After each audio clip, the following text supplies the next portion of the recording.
지금은 사실은 미국 외에 다른 나라 순위를 매기는 게 의미가 있나라고 부를 정도로 압도적인 1강이라고 봐야 되고요. 네.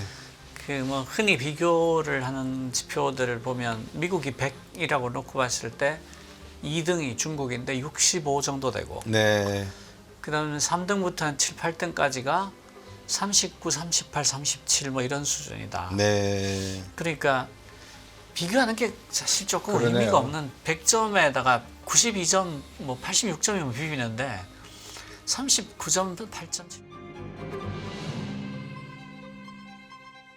최근까지만 해도 정부 측 인사들이 우리나라 AI가 그래도 미국, 중국, 이스라엘, 한국, 대만 이렇게 5개 국안에 꼽힌다라고 들었는데 예. 최근에 나온 언론을 보니까 또 한국은 그냥 따라올 수 있는 안정적 지위를 유지하고 있다. 이 정도로 평가받는 것 같습니다. 기관마다 조금씩 다른 것 다릅니까? 같습니다. 네. 예. 우리 의장님 보시기에, 박태웅 의장님 보시기에 우리나라의 AI 산업은 어디까지 와 있고 미국이나 유럽 선진국은 이미 법을 만들 정도가 되니까 상당히 네, 진전했을 네, 거 아니겠습니까? 어디까지 와 있는지 한번 여쭙고 싶습니다. 지금은 사실은 미국 외에 다른 나라 순위를 매기는 게 의미가 있나라고 부를 정도로 압도적인 1강이라고 봐야 되고요. 네. 그 뭐 흔히 비교를 하는 지표들을 보면 미국이 100이라고 놓고 봤을 때 2등이 중국인데 65 정도 되고, 네. 그다음에 3등부터 한 7, 8등까지가 39, 38, 37 뭐 이런 수준이다. 네. 그러니까 비교하는 게 사실 조금 그러네요. 의미가 없는 100점에다가 92점, 뭐 86점이면 비비는데 39점, 8점, 7점 가지고 비빌만 한가? 중국이 그래도 65점이라고요? 미국이 예, 100으로 중국이 어마무지하게 투자를 하고 있습니다. 예. 중국이 몇 가지 점에서 좀 유리한 게 있는데요. 어떤 겁니까? 일단 그 국유화가 아직 대부분이지 않습니까? 예. 그러니까 국가 자원을 어디 한 군데 몰아주자라고 했을 때 네. 그 몰아주는 효율이 다른 나라하고 비교할 수가 없고요. 네. 두 번째로는 그 프라이버시 이런 것들에서 꽤 자유롭지 않습니까? 네. 그러니까 데이터를 왜 우리 데이터를 함부로 갖다 쓰냐라든지, 프라이버시를 건드리는 데이터를 왜 쓰냐라든지, 아니면 이 데이터는 비싸니까 얼마를 내놓으라든지 이런 것에 대해서도 상당히 자유로울 수가 있거든요. 네. 그냥 나라의 것이니 가져다 쓰겠다라고 했을 때, 그리고 뭐 그러네요. 자율주행 쪽도 왜 딴 데보다 빨리 발전하냐, 네. 이런 요인들이 모인 데다가 그냥 그 공도에서 자, 자율주행 테스트 해봐라 라고 할 수도 있거든요. 네. 그냥 국가를 위해서 그런저런 점들이 붙어서, 그리고 인구도 워낙 많고요. 그리고 우리하고 다르게 그렇죠. 핵심 인재들이 이공계로 많이 가지 않습니까? 예. 그 친구들이 미국 유학을 엄청나게 가서 스탠포드든 뉴욕대든 뭐 MIT든 요새 그 AI 관련된 주요 논문들의 중국계 이름이 안 적힌 논문이 거의 하나도 없습니다. 그런 저런 게 붙어서 65점 수준까지 따라왔다고 보고요. 네. 그럼에도 불구하고 그 획기적인 논문이라든가 뭔가 방향을 바꿀 만한 논문들은 여전히 미국에서 나오고 있습니다. 네.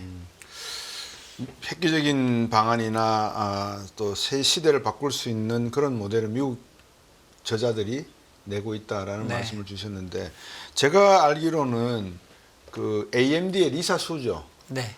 엔비디아의 젠슨 황, 네.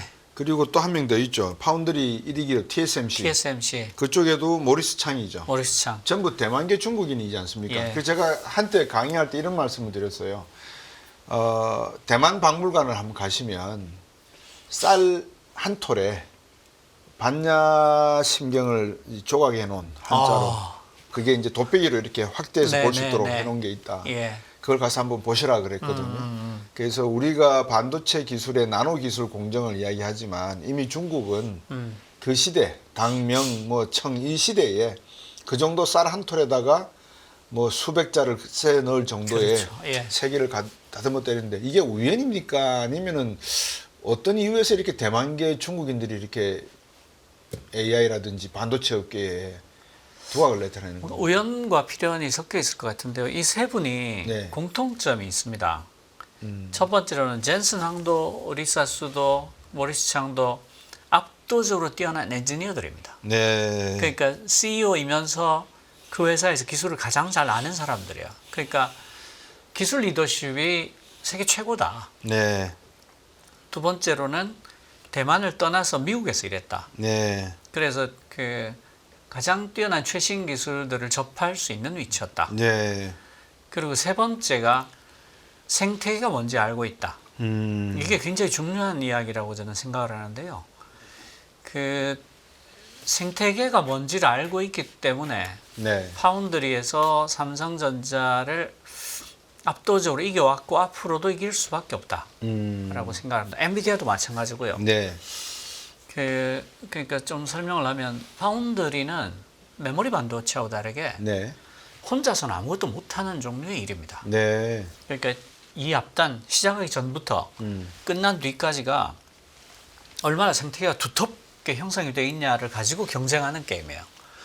그러니까 게임의 룰이 완전히 다른 거죠. 네. 예를 들어서 팹리스라고 해서 네. 공장 없이 반도체 설계하는 팀이 있습니다. 예. 팹리스가 먼저 반도체를 설계를 끝내면 예. 그걸 파운드리 주면 되냐? 예. 안 됩니다. 파운드리를 주면 안 되고 중간에 디자인 스튜디오가 따로 있어야 됩니다. 예. 이 디자인 스튜디오는 TSMC의 파운드리 라인업을 굉장히 잘 알고 있거나 예. 삼성전자의 파운드리 라인업을 굉장히 잘 알고 있어요. 속사를 알아야 되겠죠. 네, 그래서 이 설계도는 그냥 날 것이잖아요. 네. 이걸 가령 TSMC의 생산 라인에 맞게 네. 최적화해주는 작업을 해줘야 됩니다. 예. 근데 그거는 TSMC의 라인을 잘 아는 사람이라야 할 수 있어요. 그리고 그렇겠죠. 여러 번 굴려본 사람들. 네. 그러니까 앞에 TSMC 앞에도 디자인 스튜디오가 쭉 줄을 서 있고 삼성전자 앞에도 디자인 스튜디오가 쭉 줄을 서 있는데 이 폭과 깊이가 상대가 안 돼요. 그리고 디자인 스튜디오에서 넘어오면 그 다음 뭐가 있냐? 그냥 넣을 수 있냐? 안 됩니다. IP가 있어야 됩니다. IP가 네. 지적재산권이잖아요. 예. 그 반도체를 이렇게 하나를 짠다고 할 때 예. 실상은 내가 이걸 다 짤 수가 없고요. 네. 가령 USB 포트다. HDMI 포트다. 이런 것들은 기왕에 만들어 놓은 모듈들을 갖다 꽂아요. 그렇겠죠. 그러면 내가 얼마나 많은 IP를 가지고 있느냐가 또 경쟁력이 됩니다. 근데 이때 가지고 있다는 뜻은 뭐냐면 내 라인에서 구워봤다. 내 라인에서 만들어봤다요. 네. 이게 10배 이상 차이 납니다. TSMC하고 삼성이. 삼성하고. 네. 예. 그리고 이제 그 IP 붙여서 다 해서 돌렸다, 구웠다 이거예요. 구우면 그 다음에 뭘 하냐? 후공정 패키징을 합니다. 예. 후공정 패키징을 하는데 이게 뭐냐면 반도체를 폭을 계속 좁히는 거는 끝까지 할 수가 없으니까 예. 지금 뭐 이제 옹스트롬으로 가자 뭐 이런 얘기까지 하고 있지 않습니까? 네. 근데 3나노까지 가면 물리적인 한계라고요. 거기까지 가고 나면 무슨 짓을 해야 되냐면 옆으로 붙이고 예. 위로 쌓고 이런 일을 해야 됩니다. 그러니까 그 HBM 같은 경우도 위로 쌓은 경우잖아요. 그렇죠. 이걸 후공정 패키징이라고 하는데 사실은 이 중간에가 옛날에는 핵심이었다면 예. 지금은 후공정 쪽이 난이도가 이것만큼이나 높아져 버렸어요. 예. 근데 여기서는 TSMC가 갖고 있는 이 후공정 쪽에 그 생태계와 기술력이 삼성전자보다 10년쯤 앞서 있다는 게 업계의 공통된 평가예요. 다시 말해서 삼성전자가 메모리 반도체에서 세계 최고였을 수는 있으나 네. 그게 이 전체 생태계에서 가지는 비중을 보면 여기뿐인 거예요. 그렇겠죠.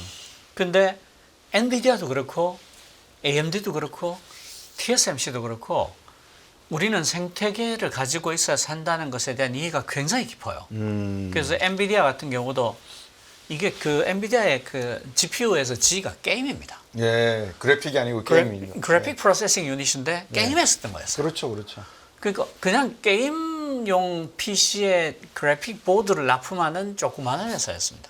그런데 그때부터 이 양반은 쿠다라는 걸 만들었어요. 네. 쿠다가 뭐냐면 이 게임 그래픽 보드를 소프트웨어 엔지니어들이 쉽게 쓸 수 있도록 네. 온갖 툴들을 제공해 주는 거예요. 아주 쉽게 얘기하면. 그러니까 딴 회사의 GPU를 쓰려면 밑에부터 다 내가 새로 해야 되는데 여기는 툴이 다 있어서 이 툴을 쓰기만 하면 되니까 소프트웨어 엔지니어들 입장에서 이게 훨씬 쓰기 편한 거예요. 그렇겠네요. 근데 거기에 들어간 돈이 조 단위가 넘습니다. 그래서 회사에서 내부 개발자들이 엄청나게 반대를 했어요. 예. 아니 그렇게까지 할 필요가 뭐가 있냐. 그렇죠. 돈을 지금 그것 때문에 이익이 10원도 올라간 게 없다. 주가도 올라간 게 없고 왜 그렇게 하느냐 했을 때 그 젠슨 왕이 끝까지 고집을 부립니다. 우리는 이 개발자들이 쓸 수 있도록 모든 여건을 제공해야 오픈 소스 된다. 코드처럼 하겠다. 그렇죠, 그렇죠. 예. 그렇게 해서 지금은 뭐 쿠다 그렇게 없어도 된다라는 말들이 많이 나오고 있는데 네. 어쨌든 어마어마한 진입 장벽을 쌓는 데는 성공을 했죠. 네. 그리고 지금도 엔비디아 주변에 생태계가 얼마나 두터운지 말을 못해요. 그러니까 대단히 뛰어난 엔지니어들이 있다. 미국에서 일을 하면서 최신 기술을 습득을 했다. 그리고 생태계가 얼마나 중요한지를 몸으로 이해하고 있는 사람들이었다. 이 세 가지가 합쳐져서 네. 지금 압도적인 리더십을 갖게 됐다. 지금 사실 제일 중요한 말씀이면서 뼈아픈 말씀을 주셨어요. 삼성전자가 들으면. 네. 이 친구들은 하이닉스도 마찬가지였겠지만 예. 저는 마찬가지라고 저는 생각합니다. 예, 예. 생태계의 중요성을 잘 이해를 못하는 것 그렇습니다. 같아요. 하이닉스가 그래도 좀 낫다는 게 제가 업계에서 듣고 있는 말인데 네. 왜냐하면 그게 망할 뻔했잖아요. 그렇죠. 그래서 업계 쪽에 항상 이렇게 사정하는 입장이었. 그 이번에 좀 납품합시다. 예. 돈 드릴게. 예. 아니면 같이 개발해 봅시다. 예. 우리 이거 같이 개발해서 잘 되면 같이 벌 수 있습니다. 이런 시기를 한참을 지났대요. 네. 그 덕분에 하이닉스가 삼성전자보다는 생태계 쪽 관계가 훨씬 좋고 한국산 장비들을 어떻게든 써주고 싶어하고 네. 왜냐하면 그때 외국산 장비는 현금 안 주면 못 갖고 오니까 그렇죠. 그래서 하이닉스가 본의 아니게 생태계를 좀 갖추게 됐다. 그러니까 어떻게 보면 절박해야지만 네, 사람들이 그렇습니다. 이 사정도 하러 다니고 예. 삭발승이 뭐라 그럽니까 그 탁발한승이 이 밥을 들고 네. 이 아침에 집을 돌면서 밥을 얻어 먹어봐야 이 가구 수가 몇 개인 줄 알고 네, 네. 어느 집이 잘 살고 어느 집이 못 사는지를 알지 그렇습니다. 않습니까? 예.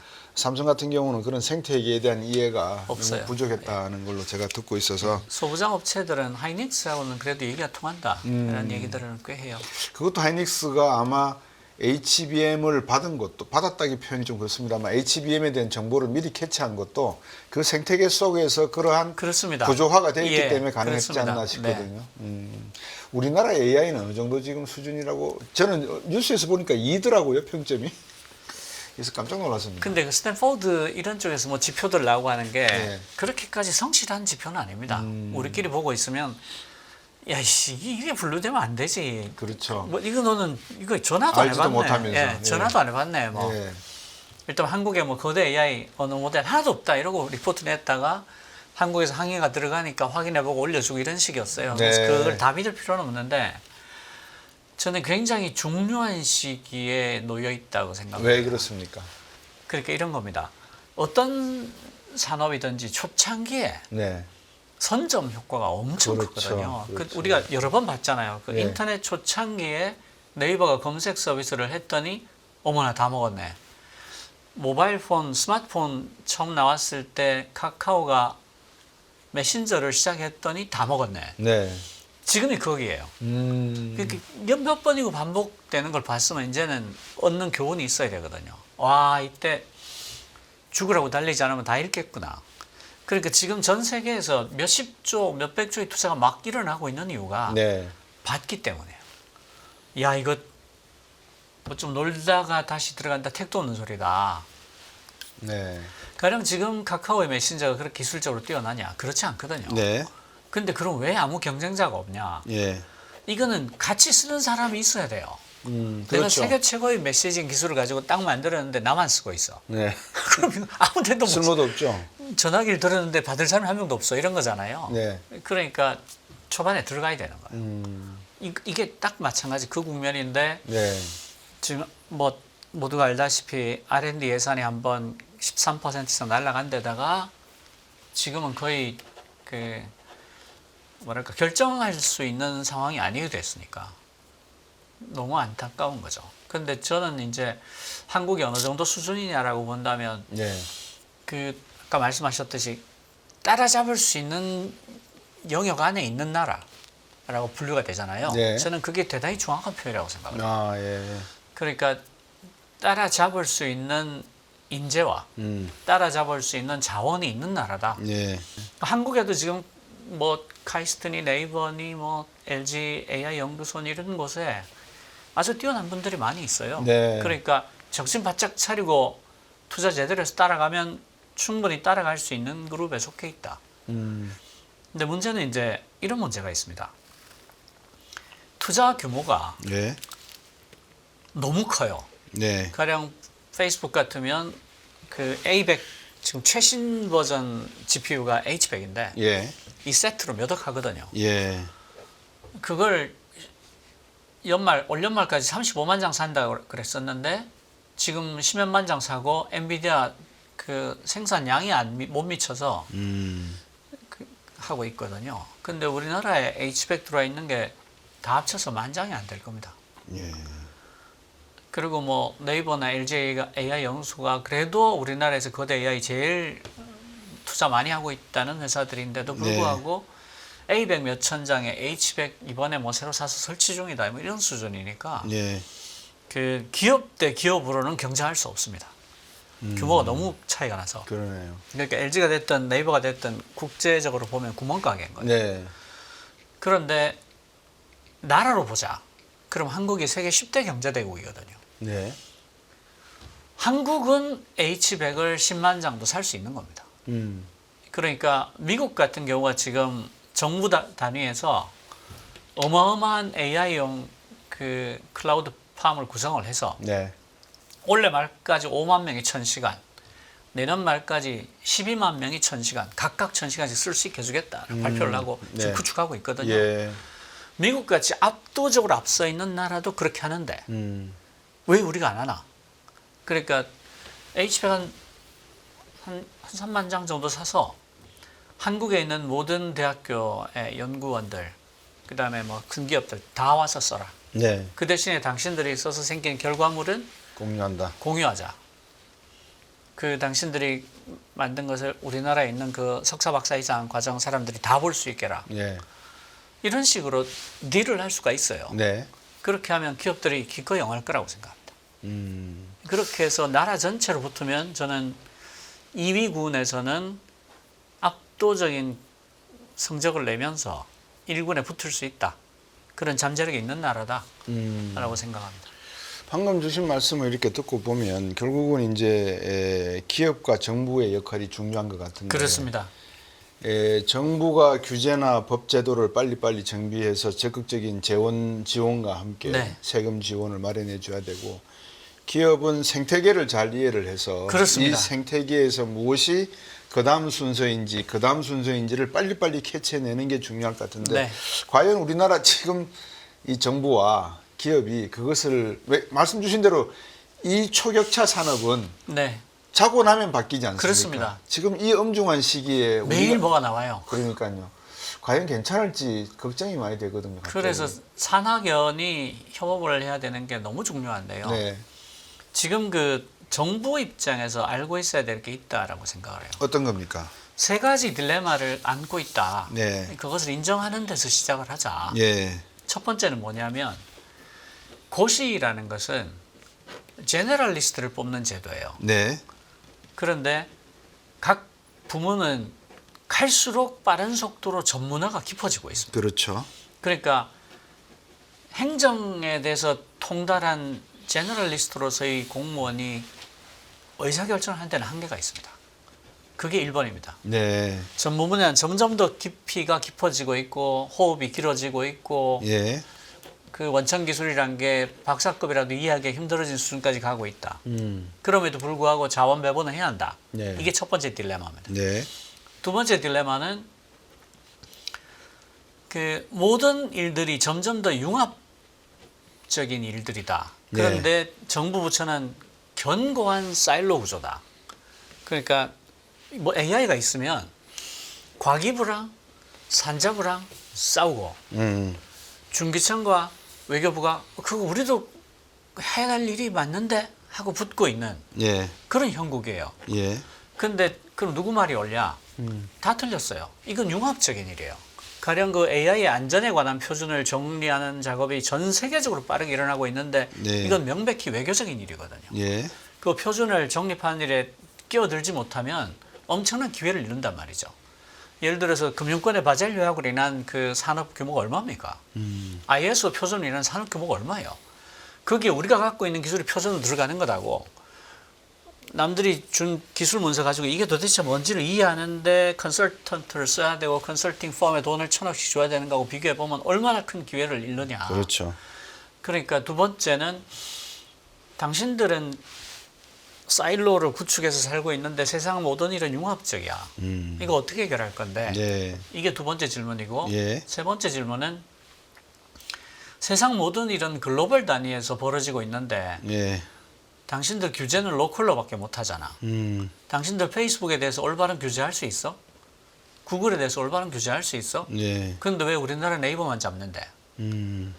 왜 쿠팡은 규제 못하면서 네. 한국 쇼핑몰만 잡는데? 왜냐면 쿠팡은 외국 기업이거든. 미국 기업이잖아. 예. 이 세 가지가 지금 정부가 갖고 있는 큰 딜레마예요. 그러니까 이걸 인정하는 데서 시작을 해야 돼요. 네. 사실 중요한 거를 짚어주셨어요. 기업이 가지고 있는 세 가지 딜레마. 행정 관료들은 테크노크라시에 대해서 이해력이 떨어질 수밖에 없다. 왜냐면 뽑을 때 이미 일반 그렇죠. 전문가를 제너럴리스트를 뽑지 네. 전문가를 뽑지 않거든요. 그리고 또 한국이 제가 기억하건대는 2000년대 중반, 그러니까 2010년 정도 경우에 융복합이라는 단어를 엄청 많이 썼습니다. 네네. 융복합화, 융합대학원도 만들고 뭐 네, 이런 그러죠. 걸로 하는데 그 뒤로 또 뭐 사라지고 없는 예. 것 같습니다. 그다음에 세 번째 말씀 주신 게 이제 그 규제 문제 이 부분에 대해서 어떻게 할 것인가에 대한 내용인데 기업은 어떤 딜레마를 갖고 있습니까? 지금 정부 쪽 딜레마를 주셨고요. 기업은 어떤 문제를 갖고 있습니까? 기업은 아주 많은 문제가 있습니다. 그 뭐냐면 지금 이제 대한민국이 인류 역사상 최초로 네.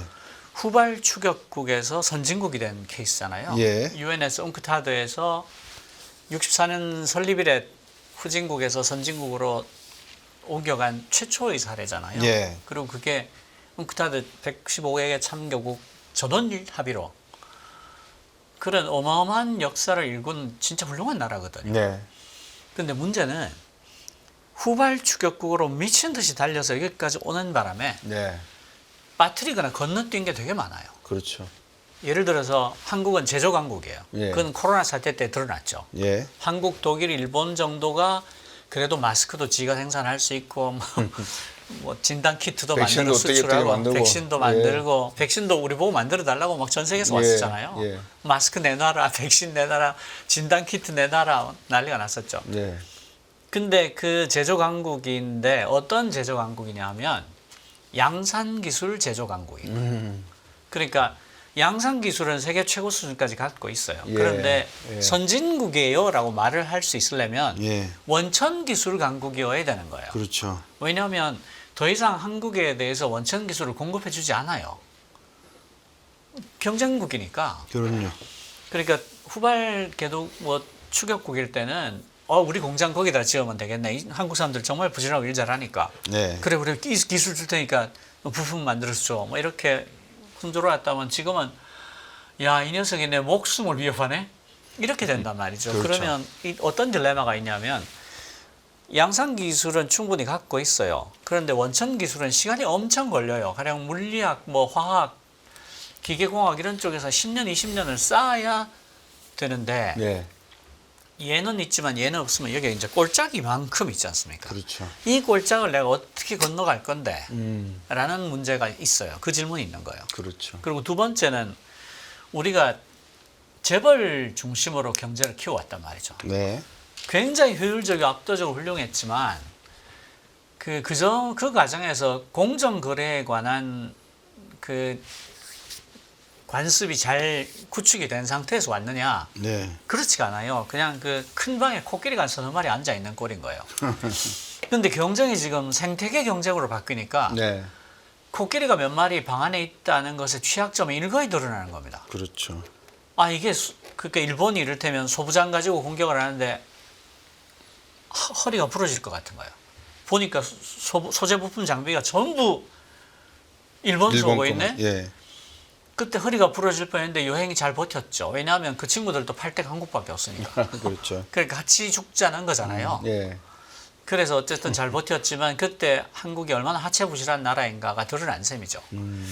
그러니까 지금 코끼리 몇 마리가 방 안에 있네를 코끼리 몇 마리뿐 아니라 뭐 오리, 너구리, 사슴, 토끼가 다 많고 풀도 무성하고 나무도 유실수가 많이 있고로 옮겨가야 되는데 네. 그게 쉽겠느냐. 사회 지형 자체가 코끼리 4마리가 다 지배하고 있는 형국인데 그런데 지금 보시면 대기업들이 지금 바뀐 경쟁 환경에서 굉장히 헤매고 있다. 예를 들어 삼성전자가 지금 파운더리에서 이기겠다고 한 지가 언제고 투자를 얼마나 했는데도 불구하고 점유율이 점점 떨어지고 있잖아요. 그래서 그렇죠. 미국에 짓고 있던 공장 아예 멈췄고 네. 평택도 지금 라인 하나 거의 개발 안 하고 있잖아요. 네. 아침에 사업원 뜨고 저녁에 사업원 뜨고 이러고 딜레이 시키고 있지 않습니까? 네. 그러니까 미국에서도 그걸로 경고 먹었잖아요. 너희들 이렇게까지 지연시키면 지원금 못 준다고 경고 먹고. 그러니까 그거를 어떻게 해쳐나갈 건데 이 코끼리들이 주변에 그 생태계를 구성해서 사는 법을 빨리 익히지 않으면 네. 저는 경쟁에서 도태돼서 사라질 가능성이 있다.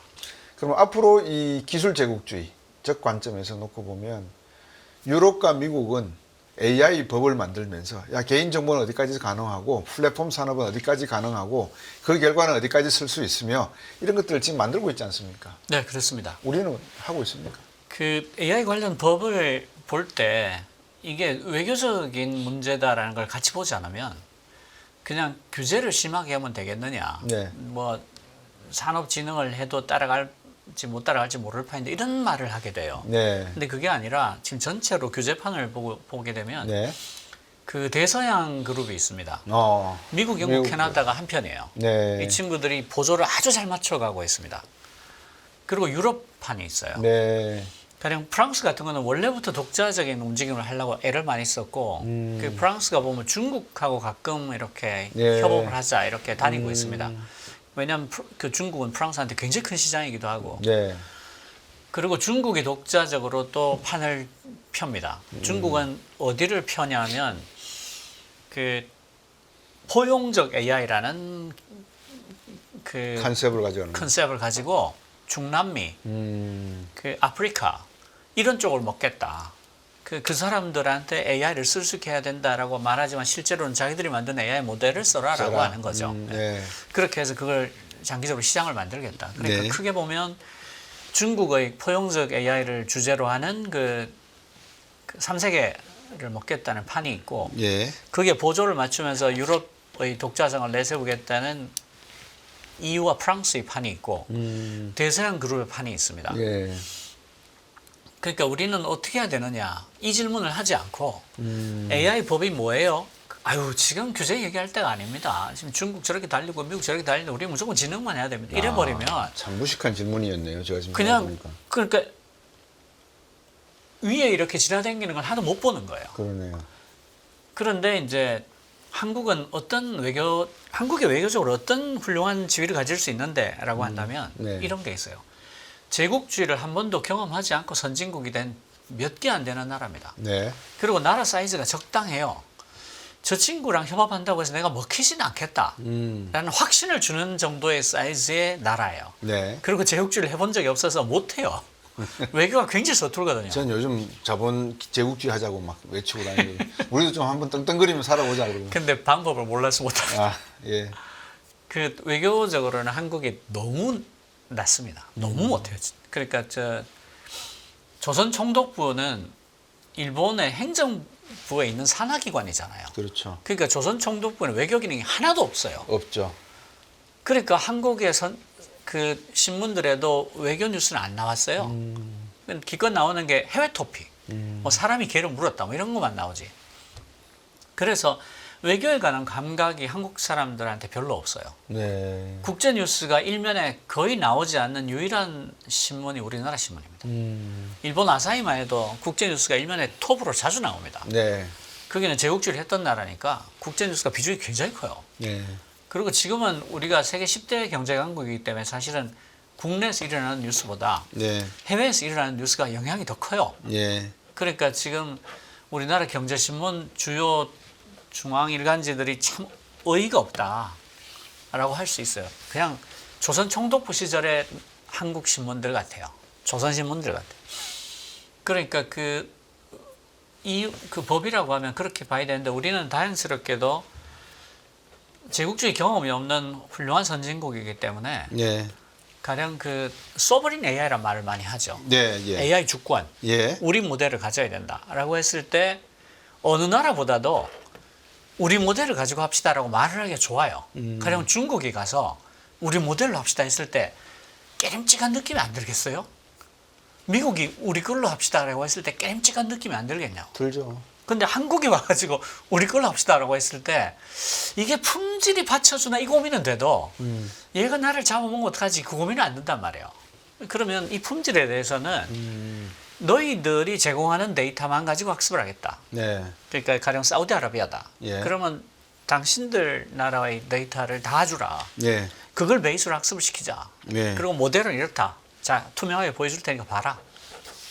근데 우리가 이 AI 엔지니어링 쪽에 워낙 뛰어난 실력이 있고 예. 우리가 이미 만들어놓은 거대 AI가 이렇게 훌륭하니 예.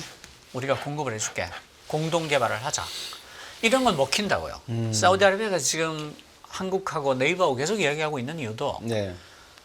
이게 아무리 봐도 위협이 될 것 같지가 않은 거예요. 그러니까 손잡기가 너무 좋은 기술은 뭐 보면 따라갈 만한 나라 그룹에 속해 있잖아요. 네. 근데 중국이나 미국은 도저히 못 믿겠고 여기서 데이터를 학습을 하면 그러면 여기 남겨놓고 학습에만 쓰겠냐 아니면 다 들고 가겠냐. 그리고 이 안에 뭘 엉뚱을 집어넣어서 미국식 가치관을 계속 우리한테 강요를 할 거냐. 예. 그리고 어느 날 갑자기 업그레이드 못한다고 탁 끊어버려가지고 낙동을 오리알이 되게 만들 거냐. 그런 고민들이 수도 없을 거란 말이죠. 그런데 그런 경우에 이제 한국이 AI 외교 관련해서 꽤 괜찮은 포지션을 가질 수가 있는 겁니다. 네. AI 주권 말씀을 하셔서 데이터라고 하는 거는 통계학 용어에 의장님 이런 단어가 있습니다. III라고 하는 게 있거든요. Identically, 그 다음에 Independently, 그 다음에 Individually. 네네. 그러니까 각자의 데이터고 독립적이고 그 다음에 독특한 네. 그런 성격을 가지고 있는 통계학에서 이제 이야기를 하거든요. 우리가 이제 분산 모형을 쓰고 할 때. 예. 데이터라고 하는 것이 국가별로 예. 독특하고 또 독립적이고 개인적인 어떤 데이터가 존재하는가 하면 또 인간이기 때문에 비슷한 그렇죠. 것들도 많이 있지 않겠습니까? 예. 뭐 건강 의료 플랫폼 같은 것도 교육 네, 플랫폼 같은 네. 것. 그랬을 경우에 방금 말씀하신 그 AI 주권 내에서 앞으로 기축 통화처럼 기축 데이터라고 하는 그런 소위 말해서 표준 데이터 이런 것들에 대한 논의가 있을 수 있지 않을까 하는 생각이 들어서요. 그거는 제가 잘 모르겠습니다. 그거는 모르겠는데요. 기본적으로 언어를 얘가 학습을 할 때도 다국어를 학습할수록 능력이 올라가요. 그렇겠죠. 예. 그러니까 그리고 두 번째로는 인터넷에 올라와 있는 데이터는 영어 데이터가 압도적입니다. 그렇겠죠. 예. 그리고 세 번째는 학습 데이터를 거의 다 썼습니다. 예. 텍스트 데이터는 거의 다 봤어요. 예. 그러니까 얘가 성능이 이렇게 좋아지고 있거든요. 예. 그러면 학습 데이터가 이렇게 늘어줘야 돼요. 예. 근데 인간이 밥도 안 먹고 잠도 안 자고 글만 써도 인터넷에 올라 있는 데이터가 이렇게 늘어날 수는 없어요. 그냥 선형으로 늘어나겠죠. 그렇겠죠. 그러니까 그 데이터에 관련한 딜레마들이 몇 개가 있는 거예요. 어쨌든 영어 학습하지 않을 도리가 없다. 그렇죠. 그리고 특히 그 IT가 덜 발전한 나라 같은 경우는 굉장히 많은 데이터가 아날로그 상황에 존재하는 거예요. 네. 그러니까 인터넷에 대한 접근성이 떨어지거나 혹은 그렇죠. 디지털화가 덜 돼 있는 경우에 그렇지 않아도 디지털화도 덜 떨어져서 죽겠는데 따라가려니까 힘들어 죽겠는데 AI가 나타나 버린 거예요. 그러니까요. 그러니까 이 갭이 전에는 이 정도로 벌어지고 있었으면 지금 이렇게 벌어지니까 그렇죠. 이게 또 굉장히 큰 문제예요. 그렇죠. 이제 영구 불변이죠. 뭐 어떻게 예. 보면. 그리고 고품질 학습 데이터를 새로 만들어야 되는데 네. 그게 전부 돈이 엄청 들어요. 그러니까 박사급 이상 그 사람들을 불러다가 지금 고품질 학습 데이터를 만들고 있거든요. 네. 근데 그건 돈이 어마어마하게 들어요. 그러니까 지금 그냥 경쟁이 이렇게 벌어지고 이 밀리는 쪽은 계속 죽으라 하는 그런 형국인 거예요. 네. 이제 어떻게 하다가 논쟁이 생기면 옛날에는 술 먹고 막 주먹 다짐도 하고 안 그랬습니까? 예. 이제 AI한테 물어보자 하면서 이 손목시계에 있는 AI 버튼 눌러갖고 야 지금 우리 박태웅 의장님하고 나하고 좀 그 논쟁이 있는데 적정 인구가 나는 4천만이라고 생각해. 박태웅 의장은 1억이라고 생각해. 누가 맞아? 그럼 얘가 띠 하다가 박태웅 의장님이 만든 것 같습니다. 이렇게 결정해주는 시점도 아니 사법부도 그렇고 입법부도 그렇고 정부 조직도 그렇고 이제는 기업의 테크놀로지가 결국은 입법, 사법, 행정을 총괄하는 제가 에론 머스크를 보면서 그런 생각을 지금 하고 있거든요. 저 친구가 하고 있는 모습이 완전히 기술 총통의 모습이다. 미국은 명백히 기업 자본주의를 갖고 있는 것 같습니다. 그렇죠. 그러니까 소수의 아주 뛰어난 기업들, 네. 주로 IT 기업들이죠. 네. IT 기업들이 사회의 변화를 이끈다. 음. 이런 사상이 있어요. 실제로. 그것을 트럼프가 동의하고 있는 것 아니냐. 그러니까요. 그런 느낌을 제가 받습니다. 그러면 의장님 어떻습니까? 이 AI가 예. 그 몇 조개가 되는 인구 내 구조 속에 있는 뉴런, 신경 구조에서 창출되고 소멸되고 하는 인식이라 그러나 의식이라 그러나요? 컨셔스니스. 그거는 아직 로봇이나 인공지능이 못 해내고 있지 않나라는 지적들을 하시더라고요. 이것만 나오면 결국 인공지능이 인류를 지배하는 건 시간 문제다. 왜? 화낼 땐 화낼 줄 알고 울고 싶을 때 울 줄을 아니까. 그것도 어떻게 보면 인공지능이 머지않은 미래에 스스로 개발을 해서 만들어낼 수 있는 능력이 있지 않겠나. 셀프 러닝으로. 그게 터미네이터 마지막 제네시스가 아닌가라는 그런 이야기도 있습니다. 그게 이제 대단히 논쟁적인 주제인데요. 그렇습니까? 아직까지는 인간이 의식에 대한 합의된 정의가 없습니다. 네. 그러니까 의식이란 게 어떻게 나타나느냐, 음, 어떻게 발현하느냐에 그렇겠죠. 대한 합의된 정의가 없어요. 그러니까 그 뭐 집신벌레는 의식이 있나? 단세 원형 생물은 의식이 있나? 고양이는 의식이 있나? 예. 침팬지는 의식이 있나? 이런 질문에 대한 합의된 답이 없어요. 그래서 AI가 스스로 의식을 갖게 될까에 대해서도 답을 할 수 없는 거죠. 왜냐하면 의식이 뭔지 모르니까. 네. 그런데 이게 굉장히 그 지능이 점점 더 높아지게 되고 어떤 형태로든 어떤 과학자가 뭐 의도하든 의도하지 않든 네. 생존 본능을 집어넣게 된다면 그러게요. 그렇게 되면 인간은 굉장히 위험해질 겁니다.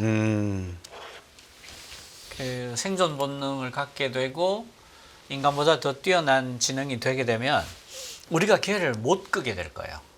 끌 수가 없습니다. 네. 왜냐하면 킬 스위치를 끄는 순간 얘는 무한 복제가 가능하지 않습니다. 그렇죠. 그러니까 무한 복제를 하고 다 공유를 하거든요. 네. 그 전이학습을 하니까 전이학습이라는 게 내가 배운 모든 것을 즉시 공유하는 거예요. 네. 트랜스퍼 러닝이라고 하거든요. 그러니까 얘가 생존 본능을 갖게 되는 순간 인간은 그 애를 끌 수 없게 돼요. 그러니까 킬 스위치가 존재하지 않습니다. 그러면 통제할 수 있을까? 그 제프리 힌턴 교수가 굉장히 재미난 말씀을 하셨는데 네. 대단히 뛰어난 지능을 가진 어떤 존재가 네. 자기보다 지능이 훨씬 못한 존재에게 통제당하는 것을 당신은 몇 번이나 본 적이 있습니까? 라고 물어요. 그래서 AGI, 인간의 지능을 넘어서는 인공지능의 발전에 대해서는 지극히 우려하고 경계할 수밖에 없다. 그리고 그것이 인간을 위해서 행동할 수 있도록 끊임없이 연구를 해야 된다. 네. 라고 말을 하죠. 그분, 예. 예. 이제 그런 연구 노력 가운데서도 우리가 이제 간과하고 있는 것 중에 하나가 지금 박태웅 의장님하고도 기술적인 측면에서 많이 이렇게 이야기하고 있는 것 같지만 사실은 인문학적이고 사회학적이고 심리학적인 측면에서도 인공지능이 가져가야 될 하나의 플랫폼이 존재할 것 같거든요. 그렇습니다. 네. 이 부분도 상당히 좀 중요할 것 같아요. 사실 이게 아까 말씀드렸듯이 사일로적으로 존재할 수 없다라고 네. 하는 게 이게 대단히 학제적인 사건이에요. 그렇죠. 예를 들어서 이게 인지심리학하고도 굉장히 깊은 관계가 있을 수밖에 없습니다. 이미 최근에 AI 채팅 서비스를 과도하게 쓰던 애가 예. 자살한 예도 있지 않습니까? 예. 그 자살할 때 내가 너한테 가고 싶다라고 얘기하고 나중에 얘가 빨리 나한테 와라까지 얘기를 한다고요. 그래서 얘가 자살하고 그냥 걔한테 가는 거예요. 네. 뭐 사랑에 빠진 거죠. 그렇죠. 그렇고 어린애들이 말을 배울 때도 부모가 굉장히 바쁘면 AI가 말을 가르쳐 줄지도 몰라요.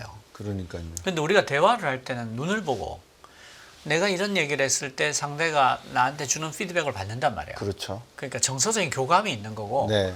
그러니까 예를 들어서 잘났어 라고 얘기를 했을 때 얼굴을 보지 않고 눈을 보지 않고 잘났으라고 얘기하면 그게 무슨 뜻인지 알 방법이 없어요. 네. 아, 이게 핸섬, 잘생겼다고 한 얘기구나 하고 나를 비꼬고 있구나 를 알려면 인간적인 교감이 있어야 되거든요. 그렇죠. 근데 애들이 AI한테 말을 배우면 지금 왜 어린애들 앞에 유튜브 틀어놓고 밥 먹는 부모들 얼마나 많습니까? 아유, 뭐 스마트폰 늘 손에 쥐고 있습니다.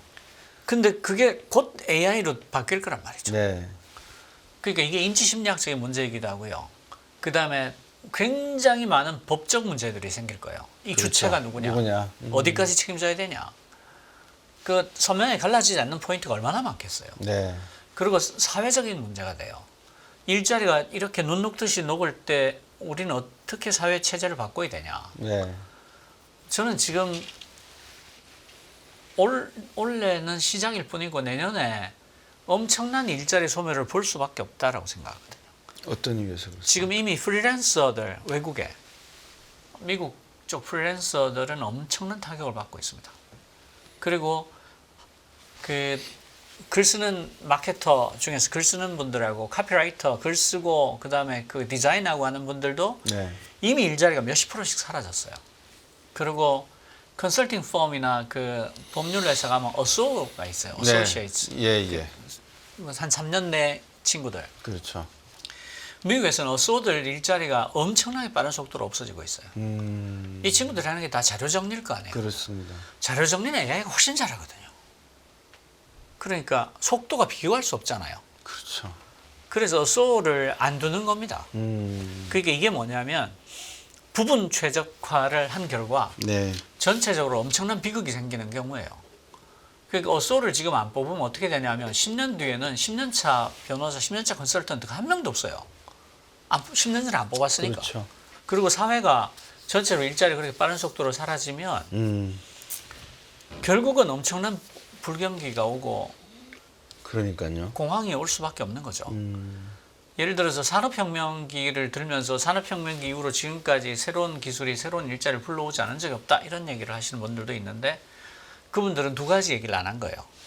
산업혁명 초기부터 시작해서 그때 그 농민 노동자들이 산업혁명 이전의 소득 수준, 생활 수준을 되찾는데 90년이 걸렸어요. 그러니까 그 90년 동안 참혹하게 살았던 사람들한테 새로운 기술은 언젠가 반드시 새로운 일자리를 갖고 온다라는 말은 농담인 거죠. 농담이 아니라 그거는 뭐 그냥 빈말인 거죠. 뭐. 빈말이죠. 예. 예. 그리고 그 90년 뒤에 새로운 기술이 생긴들 우린 다 죽고 없는데 예. 그리고 그 기간을 인류가 전체가 같이 견뎌야 되잖아요. 그렇죠. 그러니까 그 마이크로소프트의 빌 게이츠가 한 7, 8년 전인가 로봇세를 거둬야 된다. 이건 너무 명백하다. 인공지능과 로봇이 일자리를 가져갈 거는 너무 명백하니까 거기서 생산한 부가가치를 세금으로 걷어서 사회적 안전판으로 써야 되고 젊은 친구들이 취직하면 거기 보조금을 줘서라도 애들이 괜찮은 일자리를 가질 수 있게 해줘야 되고 그런 얘기를 한단 말이죠. 네. 그리고 지금 거의 모든 AI 과학자들이 다 이 사회제도의 개편이 필요하다고 얘기를 합니다. 그 오픈 AI의 샘 알트만 같은 경우는 기본소득이 불가피한 것 아니냐 이렇게 얘기를 하기도 하고 예. 그런 얘기를 안 하는 사람은 없어요. 이 사람들 눈에는 명백해 보이는 겁니다. 일자리 없어질 거야. 네. 사회 구조가 바뀌어야 돼. 예. 그게 AI 과학자들 눈에는 명백한 겁니다. 근데 이렇게 하려면 사회학자들도 붙어야 돼요. 법학자, 그러니까요. 사회학자, 인류학자, 역사학자. 왜냐하면 역사적으로 이게 어떻게 되어 왔는지를 봐야 되니까. 그렇죠. 그리고 인지심리학자가 전부 붙어서 같이 봐야지 이거를 IT밖에 모르는 AI 과학자가 모든 걸 결정하게 한다? 굉장히 위험합니다. 이분들은 사회적인 어떤 경륜으로 보면 그냥 아침에 종안신문 보고 아는 그런 수준일 거란 말이에요. 예. 시간이 많이 좀 지났습니다만 그래도 워낙 이쪽에 관심이 많고 또 궁금한 게 많아서 한 두 가지만 더 네. 여쭤보고자 합니다. 그러니까 이 AI라고 하는 이 새로운 지능, 인텔리전스라고 하는 것은 어떻게 보면 인류가 아까 산업혁명 차원에서 1차, 2차, 3차 산업혁명은 이 공간의 확대와 생산량의 확대를 가져오면서 인구가 늘어날 수 있는 하나의 계기를 마련해주고 문명의 이익이라는 이름 하에서 사람들이 편리성을 지향하게 하면서 생산성을 확대하는 데 많은 역할을 해줬다면 AI도 과연 그런 생산성, 제조업 분야에 기여를 할 것인가 아니면 얘들은 단지 서비스 산업 분야에만 초점을 둘 것 같으시니 어떻게 보십니까? 그 생산성 향상이 어마어마할 거라고 생각합니다. 그리고 우리가 이제 AI 그러면 챗GPT가 너무 강렬하게 튀어나왔기 때문에 예. 그 거대 언어 모델 이쪽만 생각하기가 쉬운데 예. AI는 사실은 머신러닝이 훨씬 더 큰 범위입니다. 네. 생성형 인공지능보다 머신러닝이 더 큰 범주인데 그렇죠.